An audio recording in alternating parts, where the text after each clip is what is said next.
Assalamualaikum warahmatullahi wabarakatuh. Perkenalkan, nama saya Ilham Nurfujan dari Pendidikan Biologi Universitas Majalengka. Kali ini saya akan menjelaskan materi tentang Kingdom Monera. Sebelumnya saya akan menjelaskan terlebih dahulu apa itu Kingdom Monera. Jika kita artikan dari kata kingdom, kita bisa mengartikannya sebagai kerajaan. Lalu istilah Monera ini berasal dari kata moneres, dari bahasa Yunani yang berarti tunggal. Struktur makhluk hidup ini sederhana ya, yang terdiri hanya dari satu sel hidup atau uniseluler. Inti selnya belum memiliki membran inti atau kariotik, sehingga disebut dengan kata atau istilah prokariotik. Kingdom Monera ini juga kita kenal dengan nama bakteri. Bakteri ini juga berasal dari kata bakterion yang memiliki makna batang yang sangat kecil. Selanjutnya di sini saya akan menjelaskan bagaimana ciri-ciri dari Monera itu sendiri. Yang pertama itu tersusun atas satu sel atau disebut uniseluler. Yang kedua, bentuk selnya bervariasi, ada yang bentuk bacillus, kokus, dan spiral. Yang ketiga, tipe selnya prokariotik. Yang keempat, memiliki dinding sel peptidoglikan.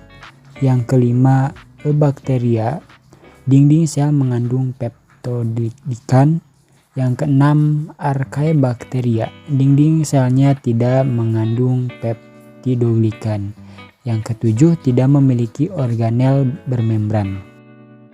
Oke, baik, di sini saya akan menjelaskan bagaimana struktur tubuh dari Monera itu sendiri. Yang pertama di sini yang panjang ini disebut flagella atau flagellum atau flagel. Di sini berfungsi untuk bergerak. Dan di sini juga ada granul makanan, dan di situ ada juga ribosom, tempat terjadinya sintetis protein. Yang di sini ada juga rambut halus yang dinamakan pili. Lalu di tengah itu ada kromosom yang tidak memiliki membran inti sel yang disebut prokariotik tadi. Dan ada sitoplasma, plasmid yang terdapat DNA. Terus ada plasma membran untuk melindungi organel-organel sel yang ada di dalam sel itu sendiri.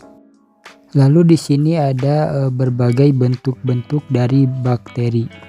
Ada yang disebut kokus, bakteri kokus.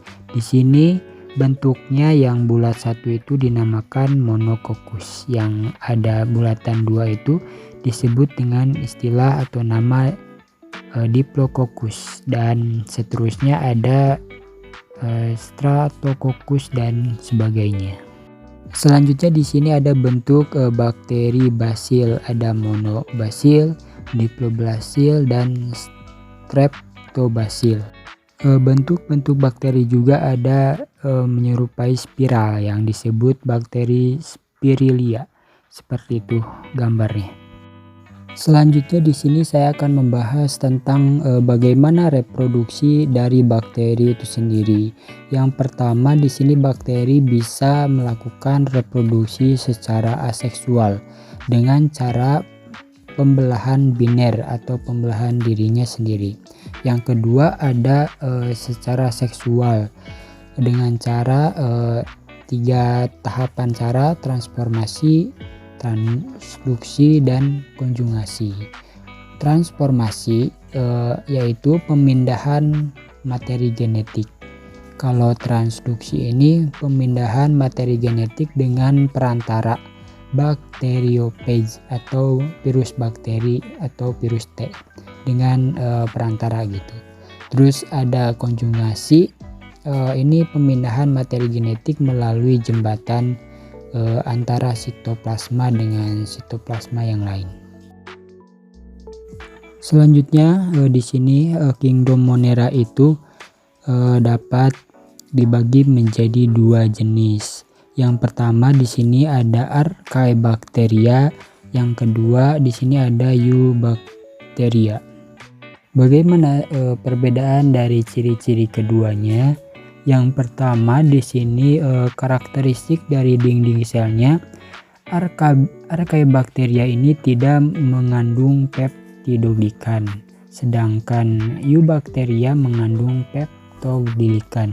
Terus zat penyusun dinding selnya, Archaebacteria ini mengandung selulosa dan lipid, sedangkan Eubacteria selulosa atau asam amino dan asam glutamat. Lalu di sini ada membran lemaknya. Archaebacteria memiliki beberapa hidrokarbon bercabang, sedangkan Eubacteria hidrokarbon tidak bercabang. Lalu di sini RNA polimerasinya pada Archaebacteria ini memiliki beberapa jenis, sedangkan pada Eubacteria itu satu jenis. Terus di sini ada intron atau bagian gen yang bukan untuk pengkodean. Pada Archaebacteria ini ada pada beberapa gen atau genetik, sedangkan Eubacteria tidak ada. Terus di sini membran plasma pada Archaebacteria mengandung lipida berikatan eter, sedangkan pada Eubacteria mengandung lipida berikatan ester. Pada sensitivitas terhadap antibiotik, Archaebacteria ini cenderung tidak sensitif, sedangkan pada Eubacteria itu sensitif terhadap antibiotik. Selanjutnya di sini ada habitatnya. Pada Archaebacteria habitatnya di tempat yang ekstrim, asin sekali, panas sekali, ataupun dingin sekali. Sedangkan pada Eubacteria itu bersifat kosmopolitan atau dapat hidup di berbagai lingkungan seperti tubuh organisme, tanah, air tawar, air laut. Selanjutnya di sini ada beberapa contoh dari Kingdom Monera. Yang pertama di sini ada Staphylococcus aureus.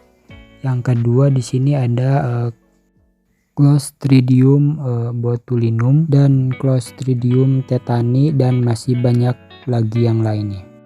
Ke pembahasan selanjutnya ada pemanfaatan dari Kingdom Monera dalam berbagai bidang, salah satunya dalam bidang farmasi. Bakteri ini menghasilkan zat antibiotik. Yang pertama, jenis bakteri Streptomyces. Produk zat antibiotik yang dihasilkan ada tetracycline untuk penyakit infeksi bakteri kokus. Selanjutnya yang kedua ada Streptomyces griseus. Yang dihasilkan adalah streptomycin yang mengatasi penyakit disentri, tipus, dan TB paru. Selanjutnya dari bidang industri, bakteri yang dihasilkan untuk pembuatan nata de coco yaitu bakteri Archaeobacter silynum. Selanjutnya ada bakteri Streptococcus lactis dan Cremoris, menghasilkan keju dari bahan susu yang kita kenal selama ini. Yang ketiga ada Lactobacillus casei dalam pembuatan makanan untuk kesehatan pencernaan. Dan masih banyak lagi contoh-contoh yang lainnya. Sekian dari pembahasan saya. Kurang lebihnya mohon maaf. Semoga bermanfaat dalam pembelajaran materi Kingdom Monera ini. Wassalamualaikum warahmatullahi wabarakatuh.